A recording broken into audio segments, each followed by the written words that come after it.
future with Dr. Genevieve Gruenther. Genevieve Gruenther is affiliate faculty at the Tishman Environment and Design Center at the New School and the founder and director of End Climate Silence. Ladies and gentlemen, Dr. Gruenther.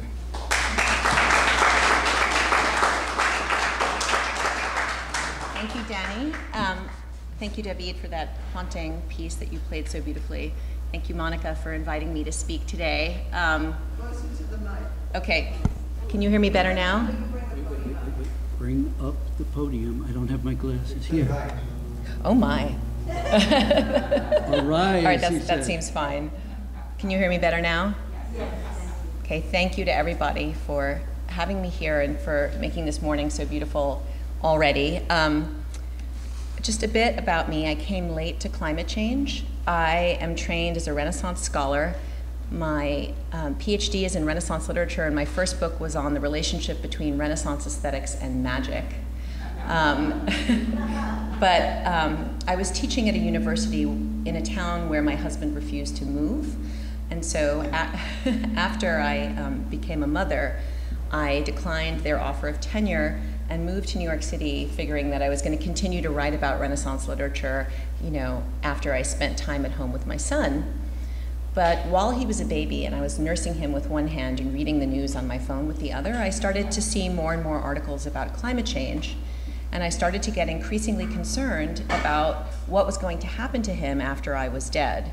And I also started to feel that the way that climate change was being represented in the news and also in political debates was tendentious and unhelpful.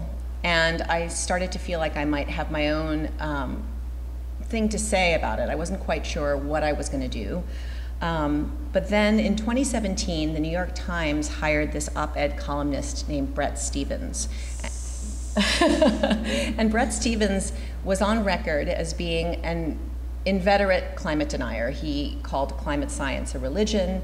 He said that climate scientists were singularly unattractive people who were trying to make up for the fact that they were unpopular in high school. He said that climate abatement policies were just a gateway to socialism. I mean, really the worst stuff. And the fact that the paper of record felt that this was a legitimate political opinion seemed so profoundly shocking to me that I tried to get this man fired. I started a petition which ended up gathering 40,000 signatures, and I didn't get him fired, but in the process of promoting this petition, I became connected to climate scientists, journalists, climate advocates, and politicians who were working on this issue. And then when Bret Stephens wrote his first column for the New York Times, which was entitled Climate of Complete Certainty, I realized that my role in this fight was to show how the semantics of words like uncertainty and certainty have political effects in the debates that we're having about how we're going to save our future. So that's when I conceived of the book that you're going to hear excerpts from today. And it's an honor to present them to you, and I am happy to take any questions that you might have after the talk is over. What's the name of the book? Oh, the book is called Keywords for a New Climate. Okay.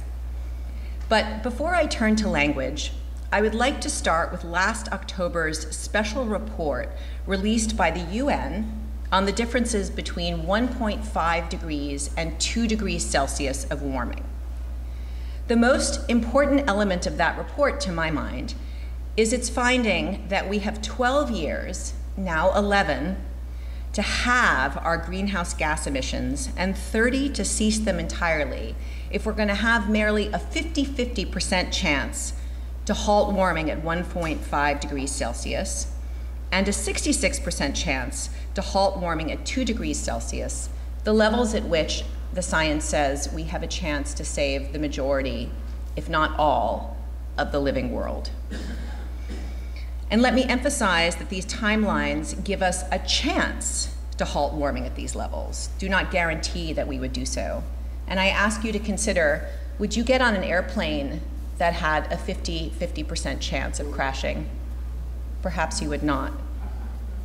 Of course, 2 degrees of warming was the general goal of the 2015 Paris Agreement, But the initial pledges of the agreement's signatories would allow our world to warm a catastrophic 3 degrees or above.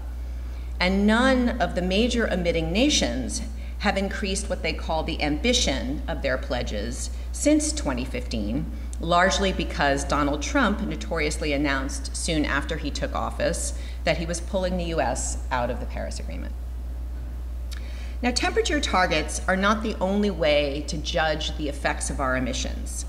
You can also use concentrations of carbon dioxide in the atmosphere as benchmarks. So this past year, our emissions concentrations peaked at 415 parts per million of carbon dioxide in the atmosphere. They were around 280 parts per million in the pre-industrial era. And to put this in context, I'd like you to turn your attention to my first slide. This is a graph that shows the last 400,000 or so years of carbon dioxide concentrations. So there's a wave pattern which happens due to a natural effect called Milankovitch cycles, which is what causes the Earth to oscillate between ice ages and temperate ages. So when the carbon dioxide concentrations are higher, that's when we have a temperate age, and when they're lower, that's when we have an ice age. So here is our last ice age, and you can see that our current levels of carbon dioxide are much higher than they've been in the past 400,000 years. In fact, the Earth has not had 400 parts per million of carbon dioxide in its atmosphere for 3 million years, since the Pliocene epoch, before human beings ever existed. And at that point, our planet was about 2.7 degrees Celsius hotter, and it looked completely different.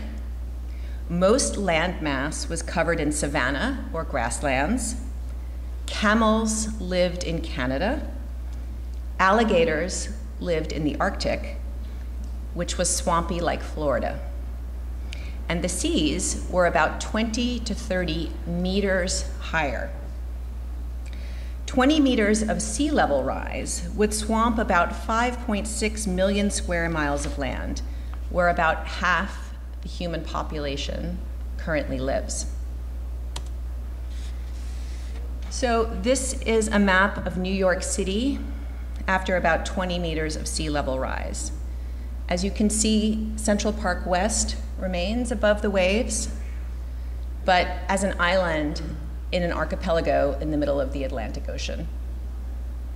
So this is the kind of future every one of us, I think, must do everything we can to try to prevent.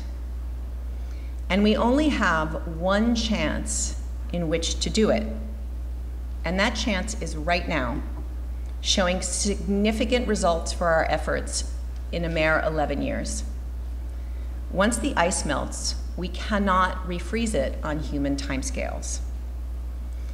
And I'm very sorry to say this, but it's also important to understand that 2 degrees Celsius of warming does not mean that everything will be okay.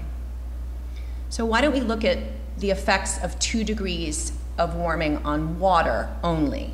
This will leave out heat waves, wildfires, hurricanes, crop failures, and new diseases, all of which will be orders of magnitude more destructive in the future than they are right now. Okay, so at 2 degrees Celsius of warming, 32 to 80 million people will have their homes damaged or destroyed by flooding, absent concerted adaptation efforts.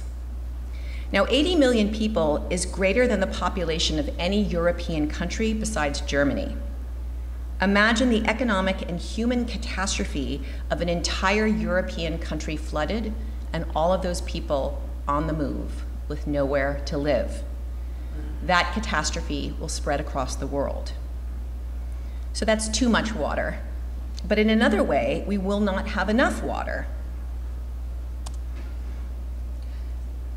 Because, for example, the glaciers in the Himalayas are disappearing, 400 million people will not have enough water to drink. 400 million people is greater than the population of the United States.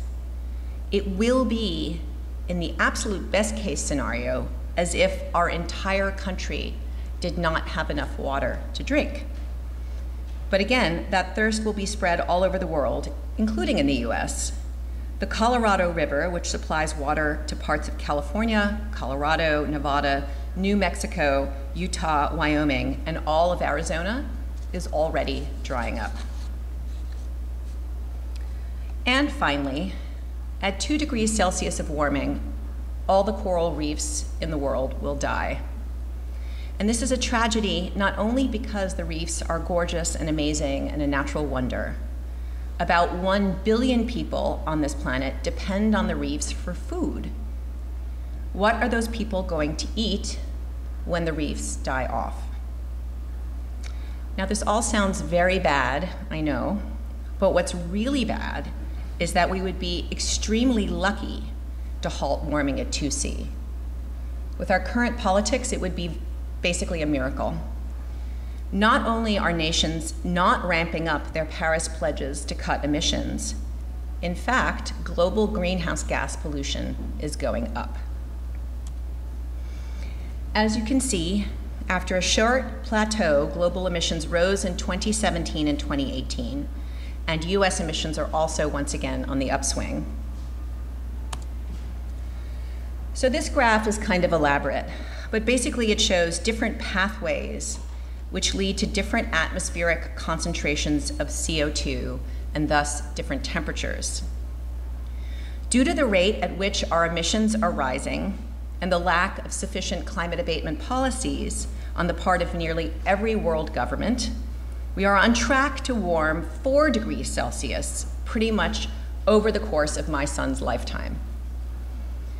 One lifetime. 4 degrees Celsius is the difference between the last ice age, when a glacier a mile thick covered where we now sit, and Manhattan today, which is as you see it. We are currently on track to add that much heat to the world again and drastically alter the composition of our planet again, and instantly, in geological terms, if we do not stop using fossil fuels right now. So I'd like to pause here and acknowledge that this is all very frightening. This is maybe the 5th time that I've given this talk, and every time I do, by the time I get to this point, I am shaking. So I'm going to stop for a moment and take a couple of deep belly breaths and consciously relax my muscles and remind myself that right now in this moment I am safe, and I encourage you to do the same.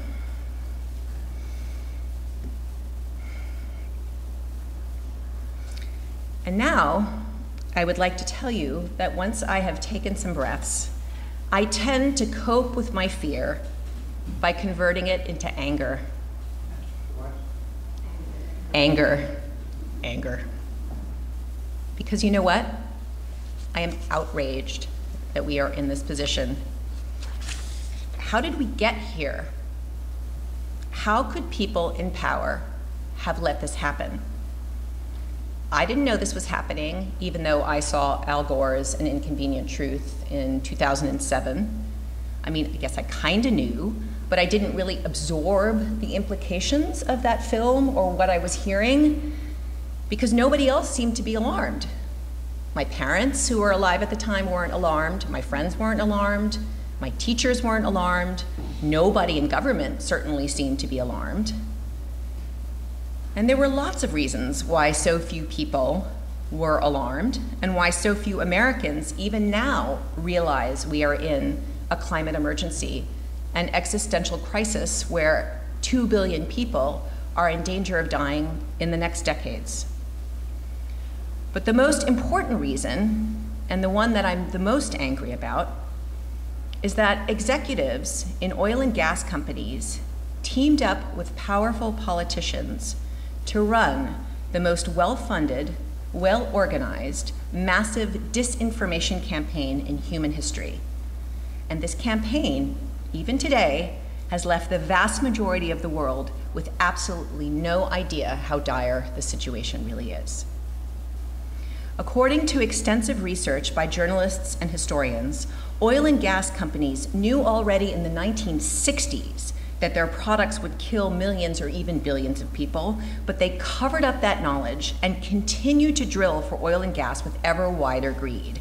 And indeed, they're still drilling for oil and gas and still exploring for new reserves, even though everything that's in the ground must stay there if we have a hope in hell of having a habitable planet in the future.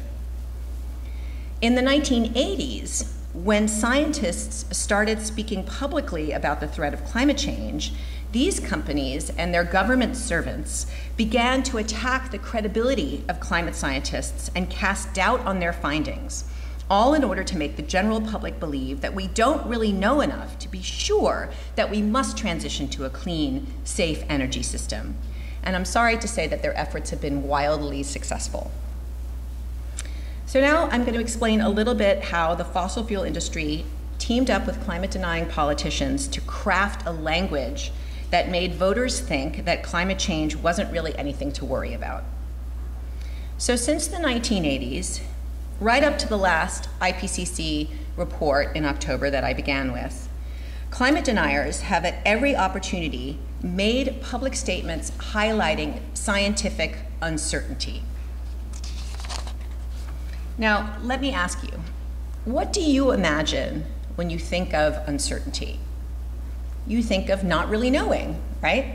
Not really being sure, not having enough information to render a judgment. So for most of us, the experience of uncertainty is like, I don't know, being in a restaurant where you're dining with a bunch of people and the server says to you, what would you like? And you don't really know whether you want the chicken or the fish, so you ask the server to go around the table and come back to you. You need to delay. In this sense, uncertainty means the state of not having enough information to make a decision and act. But that is not what uncertainty means in climate science. In climate science, uncertainty is actually synonymous with confidence. That's odd, right? It seems paradoxical, but it's actually true. So take a look at this graph again. See how those bars represent a range of possibilities for each concentration of CO2.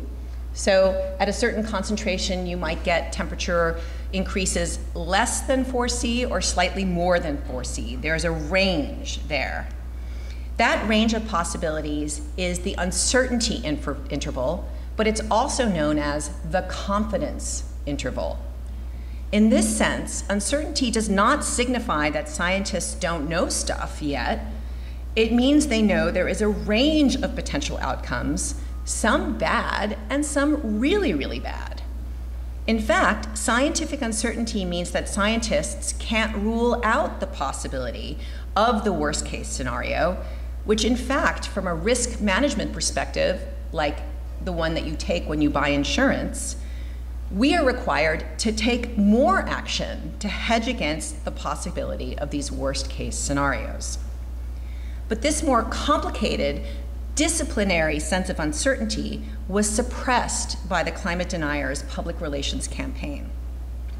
And in a terrible irony, whenever a scientist referred publicly to the uncertainty of the science, he would reinforce the underlying message of the disinformation campaign, that we don't know enough to justify action.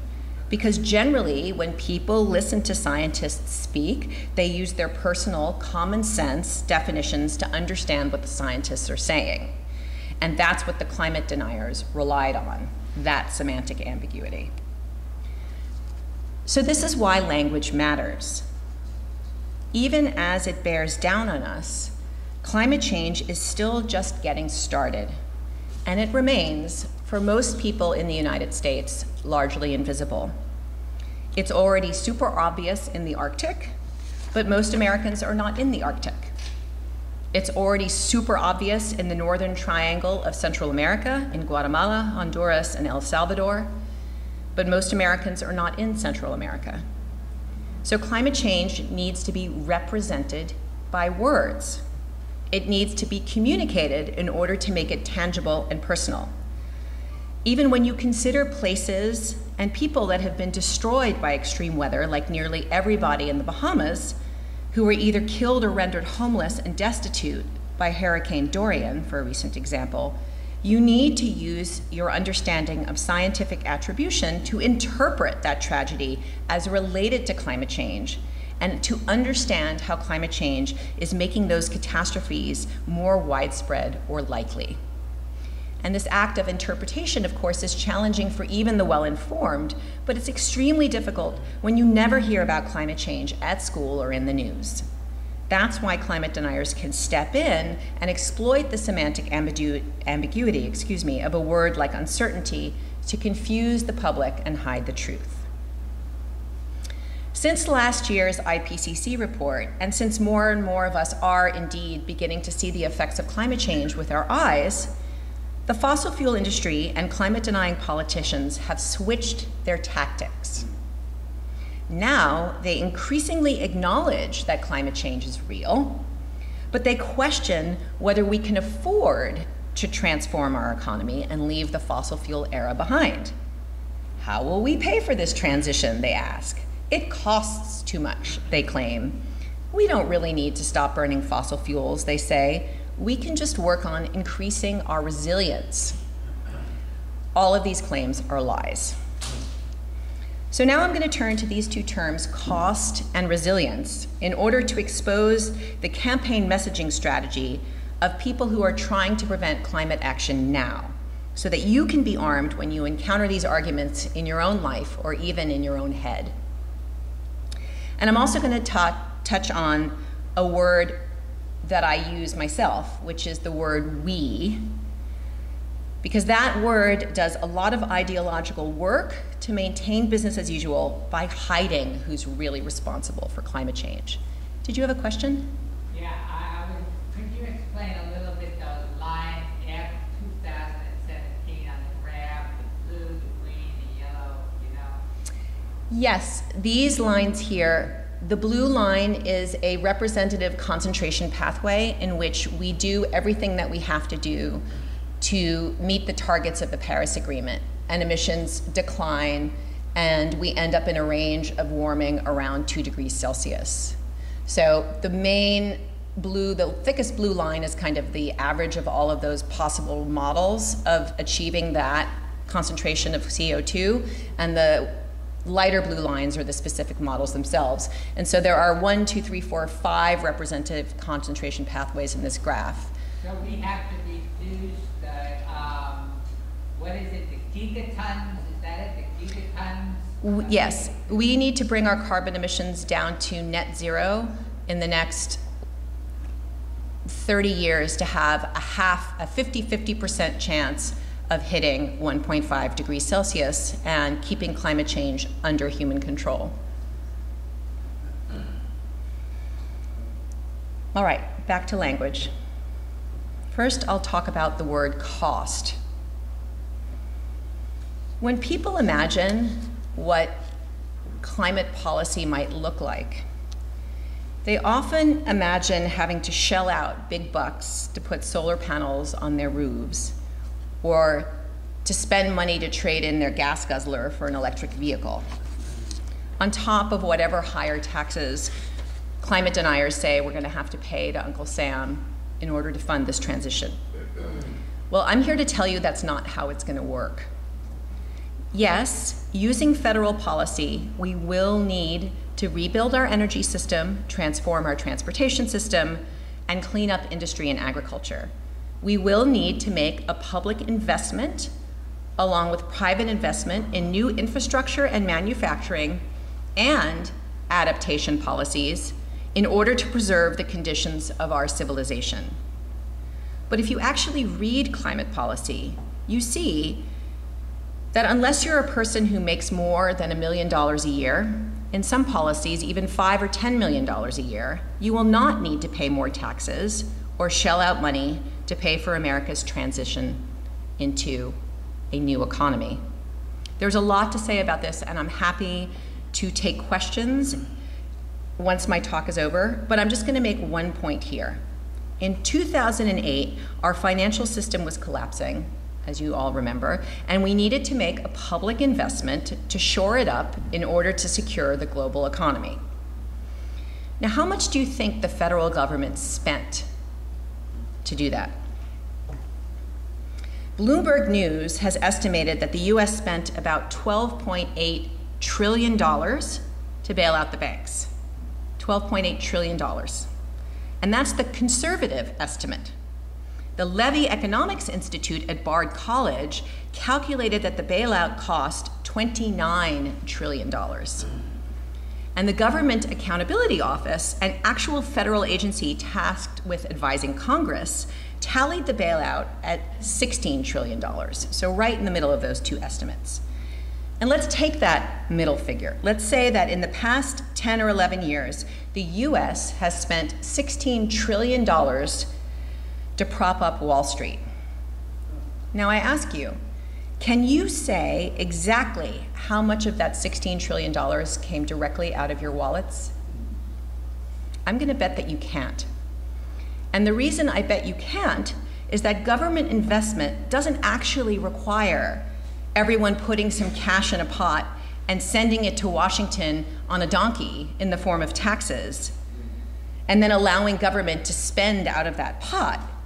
Taxes are definitely a part of monetary policy, but so is the simple guarantee by the Fed that they will redeem bonds, or even the printing of new money, which doesn't cause inflation if it's absorbed in new goods and services that you need to buy with that money. Inflation is too much cash circulating without any goods to soak it up, basically. And what is going to create new goods and services but a transformation to a new energy economy? The idea that the government relies entirely on taxes to fund all the things that we want is an ideological fiction that makes it seem like we can't pay for public works. And the word cost activates this ideological fiction because it invokes the experience of seeing something you want, wondering how much it costs, looking at the price tag, and then feeling like you can't afford it. That's why climate deniers not only mendaciously inflate the costs of climate policies, but they also simply repeat the word cost in the media as many times as they can. I will also note here, I'm not endorsing any particular candidate, but that $17 million that the, now their name is, Government Accountability Office estimated was the cost of the bank bailout is exactly the cost of Bernie Sanders' climate policy. Climate deniers imply that saving our children will be ruinously expensive. But they also imply that we don't really have to do that work anyway. We can just increase our resilience and keep burning fossil fuels. Now, resilience is a super interesting term because it seems like it's doing good work, but in fact it obscures the reality of the climate crisis. Originally from the biological sciences, the word names that quality that allows systems to sort of bounce back from shocks and perturbations. But there is no bouncing back from climate change if we heat our planet over 2 degrees Celsius. Subjected to such global heating, we will not just suffer from more frequent and deadly extreme weather from which we can recover. As I discussed earlier, rising temperatures will fundamentally change the ecology of our planet, turning forests into savannas, ice into water, cropland into desert. If we warm our planet to 4 degrees Celsius, with what resilience will be flexible enough in the face of the planet's transformation into something too hot and chaotic to sustain human civilization? This chaotic transformation cannot be undone. What are we expecting to bounce back to? Fundamentally, resilience is not realistic in the climate destruction that will follow if we do not stop burning fossil fuels right now. So those are 2 words, cost and resilience, you might want to look out for in political debates about climate change. They are keywords. And now, in conclusion, let's talk about this word, we. People who write about climate change love to use this word. I suspect that I have used it throughout my talk. We have heated the planet already 1 degree Celsius. We need to ramp up solutions to the climate crisis. But think about it. Who exactly is this we? Does it include the 700 million people who, according to the World Bank, live on less than $2 a day and really don't emit carbon dioxide at all? Does it include the approximately 5.5 billion people who live on less than $10 a day, according to Oxfam, and don't really emit carbon dioxide either? Does it include the millions of people all over the world doing whatever they can to lower their own emissions and counter the fossil fuel industry? Does it include Greta Thunberg, the 16-year-old girl who in less than a year has inspired this global movement of climate strikes? Does it include the people who went on strike on the 20th and the 27th? Does it include indigenous people who lived in harmony with their ecosystems for generations upon generations? Aren't they human? Does this we include our children? Of course it doesn't. Instead of thinking of climate change as something we are doing, remember that there are millions, possibly even billions of people on this planet who would rather preserve civilization than destroy it with climate change, who would rather have the fossil fuel economy end than continue. Those people are not all mobilized by any means, but they are there. Most people are good. But remember too that there are others, some of them currently running the world, who seem to be willing to destroy civilization and let billions of people die in order that they can continue to make unimaginable amounts of money. I think we in this room all know who those people are, and we are not those people. Those people need to be taken out of power, and the fossil fuel industry must be fought, and the governments that support it must be replaced. But none of us will be effective in this if we think of climate change as something we are doing. To think of climate change as something we're doing, instead of something that we are being prevented from undoing, is to uphold the ideology of the fossil fuel economy that we must transform. So remember, what we are faced with is a battle. It's a political battle, and it's a battle against the forces of destruction to save something of this miraculous and utterly beautiful world for our children. The fossil fuel industry and the governments that support it are literally colluding to stop you from creating a world that runs on safe energy. They are trying to maintain the fossil fuel economy. And as for me, and as for the millions of people who are trying to stop them, I say, we are going to fight for dear life. Now, how do you do this? How do you fight? Just as an epilogue, I want to suggest that you can fight on 3 different levels: individual, cultural, and political. Every action you take is, of course, tiny in the scheme of things, but just as the ocean is made up of billions of tiny drops of water all merged into one, so is a changed world made up of billions of tiny changes all merged together. First, the individual level. Please consider a vegetarian diet. It's delicious, it's super good for your health, and it's a great way to lower your carbon footprint. At the very least, please try to limit your intake of beef and lamb, as well as fish flown in from faraway places. And try not to waste food. Every little bit counts. Next, sign up for 100% renewable energy. In New York City, you can shop for different energy companies. You don't have to use Con Ed, and there are also community solar programs, but I will say that we signed up for one 2.5 years ago, and we're still waiting for some panels to open up for us to use. But we've signed up. Finally, please try to drive as little as possible and consider taking a train instead of an airplane. On the cultural level, the best thing you can do is talk about climate change, especially in those moments when it seems the most awkward or somehow socially inappropriate. Talk about it at work and with your friends. You actually don't need to know a damn thing. Even just saying you're worried about it is plenty.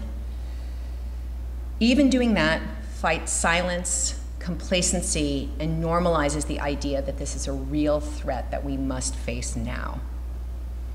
And finally, the most important level on which to fight is the political level.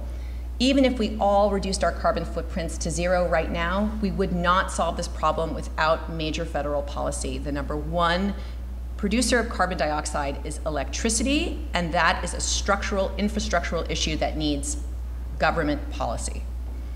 So, actively work to get climate hawk politicians elected, and once they're in office, call their staffers regularly and tell them you want action on climate change. Be a pain in the ass. Join or support activist groups like 350.org or the Sunrise Movement. Join the next climate strike, which will be, I think, in November.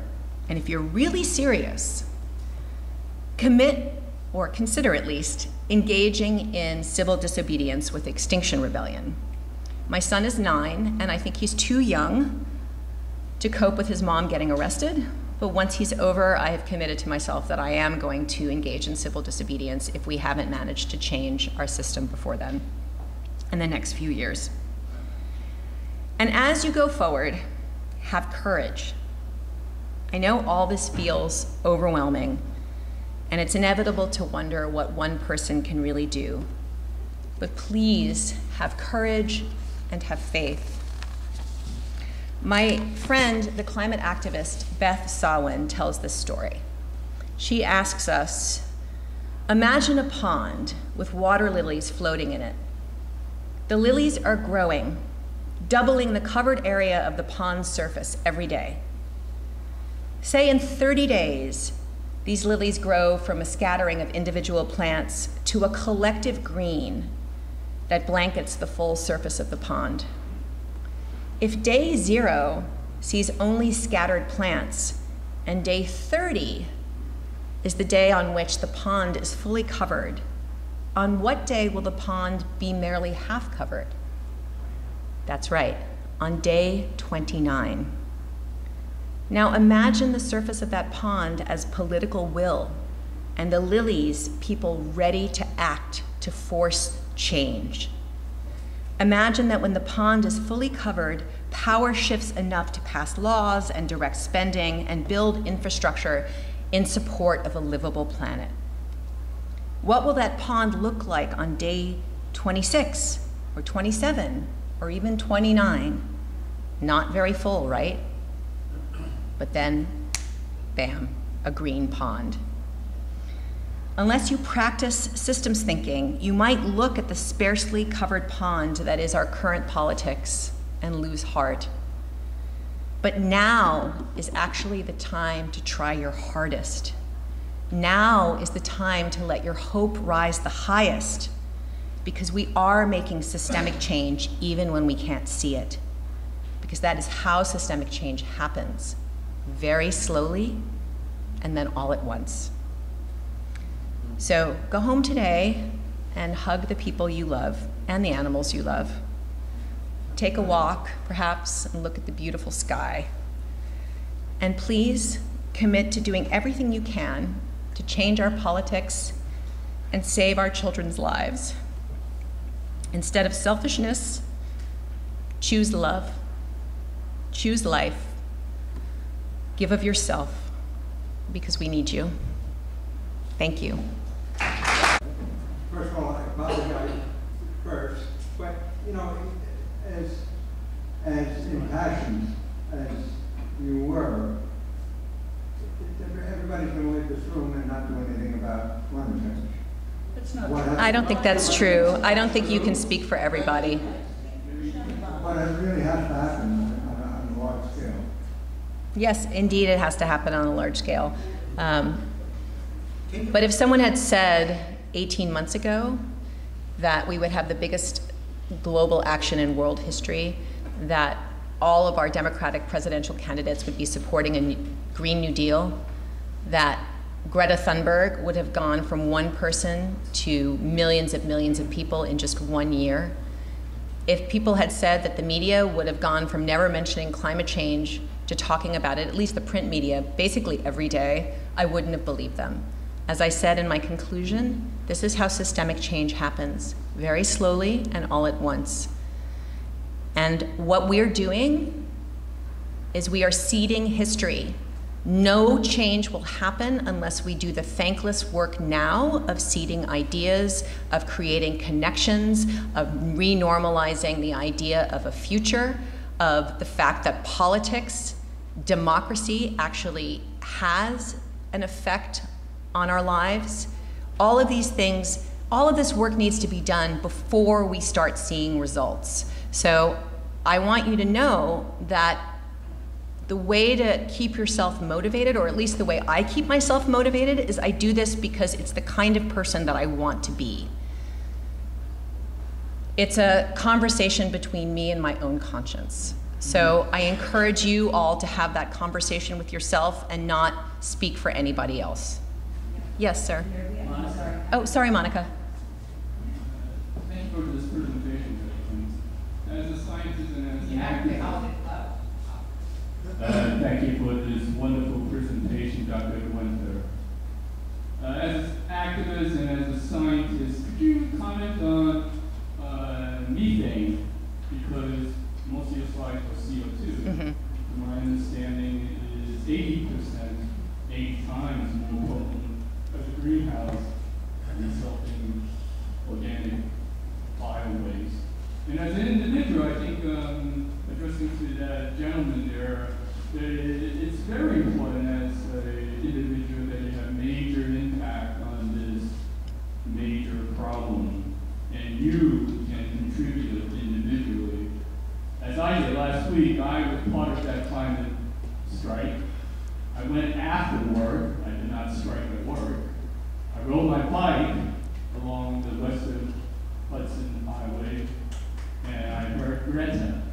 All right? So, to my part, can you comment on one of those things? In Mont Blanc, the Alps, as the glacier melting, and they had to evacuate the Italian village. Mm-hmm. Well, about methane, there is a movement, there is a sort of movement right now of very often men who are writers and who have had some success kind of in the literary world, saying that it's too late to do anything, we're all doomed, and people who are trying to work for political change are hopelessly naive. And I think that this is actually an expression of the kind of politics we've had since Reagan and Thatcher, where they have completely dismantled our idea that the democratic state is actually an expression of popular will, and that we actually, when we band together, have an influence on our politics, and that the state functions to create and sustain public goods. They all told us that government was the problem, that government was ineffective, but as you can see from the massive wealth transfer of the past 30 years, government is extremely effective. It's just been working for the rich and not for the rest of us. So when people tell you that they're doomed, even if they think that they're liberal, really they're just expressing a kind of neoliberal ideology that needs to be transformed as much as our energy system. And methane, just to continue, very often people talk about the methane bombs that we're subjected to. There is no methane bomb. Methane is going up right now, but that's because of fracking. And at the point where the permafrost melts enough to release its methane, we will all be already in the toilet due to carbon dioxide. So methane is a red herring. Don't worry about it. Just do everything you can to change our politics, change our culture, change our energy system. Yes? Yes, I have a suggestion and a question. Yes. First, I want to thank you for your wonderful speech, Dr. Gruenther. Thank you. My suggestion that we can do is make sure we get out the vote. Yes. Yes. The question I have is something my son told me he heard. Somebody said one thing that is very difficult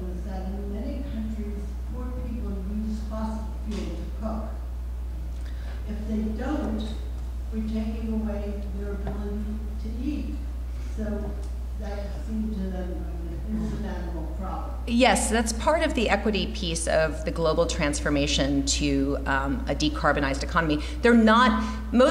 Many people who are cooking on open cook stoves in the developing world are not actually using fossil fuel. They're using dung and wood and creating a lot of toxic smoke that stays in their homes and gives them lung disease. And so that some climate deniers are using this fact to promote the idea that we should develop liquefied natural gas and sell that in the developing world because that will increase public health.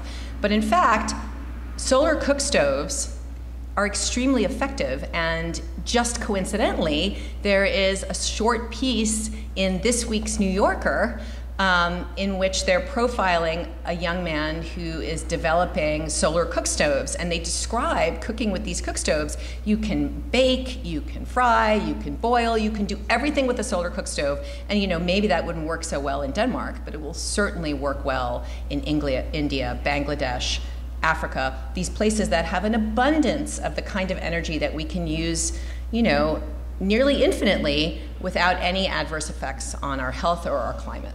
So that's what you can tell him. Okay, good. Yes? So, hi, thank you for your talk. I have a question. Yes. So, I really like the emphasis that you have on data and on language. I'm a scientist and I would tend to focus more on the data, not on this area. But this made me think about how you can best leverage language for hope. When I talk, I'm in biology, and when I talk with my colleagues and my students, they're really worried about it, but they also feel largely powerless and fairly defeated. Like, this is terrible, and we are going to run into a cliff, and we're just watching the train in slow motion. Yes. Right? And it's I have been in reunions where somebody raises this point, and from a mood, we were celebrating something, is depressing. Right? So, what suggestions you have in terms of language to leverage outrage, to promote action, and to give each other hope? So we say, you can do this. I have 3 things to say about that. The first thing I will say is that climate change is not a cliff. It's a slope. So it is true that there is a danger of triggering tipping points with every 1/10 of a degree of warming that we warm. But there's no particular magic about the 2 degrees Celsius target. This was something that was agreed on consensually, even politically, by the UN as sort of, offering us a proper trade-off between economic growth and killing people, literally. So even if we overshoot the 2 degrees of warming target, every 1/10 of a degree matters to hundreds of millions of people. That would save hundreds of millions of people's lives. So there is never a time, as far as I'm concerned, that I can morally justify not doing everything I can to try to change our politics and halt climate change. So that, for me, is just the answer. That said, it is extremely hard work to feel frightened and sad all the time when you're working.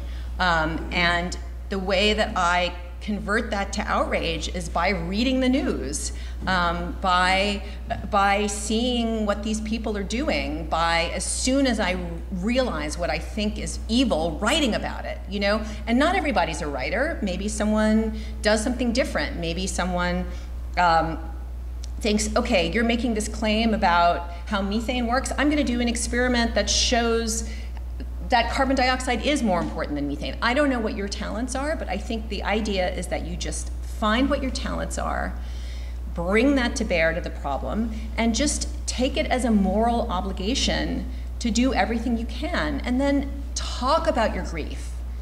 talk about your fear. Of course it's terrifying.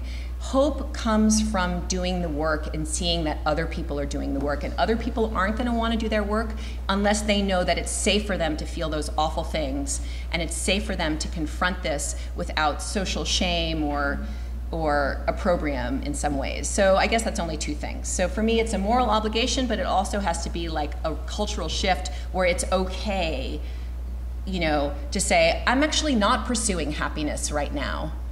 I'm actually going to do this instead. We only have one more question. I'm sorry, everybody else. You're going to be around for a little bit? I absolutely am. Good.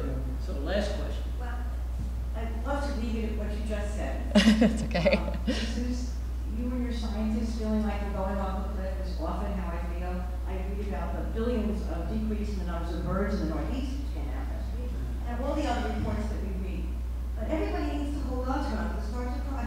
The picture of Greta, a year ago, Exactly. by herself, outside that parliament, and the pictures around the world, it has to matter. And if we can try to hold on to that, because I sometimes feel like I'm living inside of a disaster movie. Right. It's not science fiction, and who survives in every one of those disaster movies? The rich. Right. And we can't let that happen. That's really it.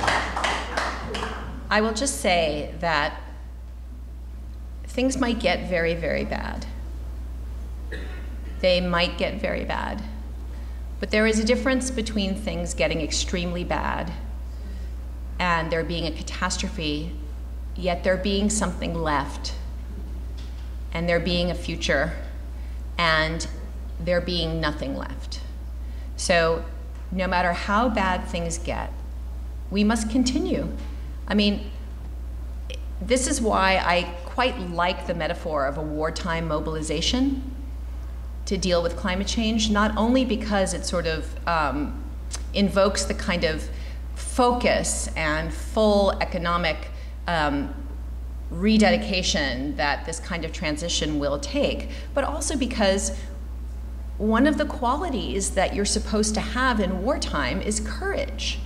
You are not supposed to say, we lost this battle, I'm gonna go have a beer at the pub, right?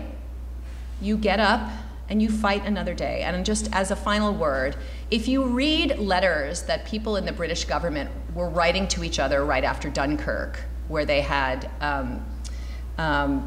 evacuated the beaches and retreated to England, and the United States hadn't entered the war yet, and everyone was just waiting for the day when Hitler landed, on the mouth of the Thames. If you read these letters, they all thought that everything was lost, that all hope was lost, but they're British, so they weren't going to show it, and they were just going to keep on keeping on. Or what is it? Keep calm and carry on. But then look what happened, right? The Japanese bombed the United States, and the Republicans decided to allow us to enter the war, and we won. And we had decades of not living in a fascist state. So I just want to say that your feelings are valid and they are important and they need to be cared for and processed, but they are not they do not predict the future. Okay, we can do this, and we must try. It's just as simple as that.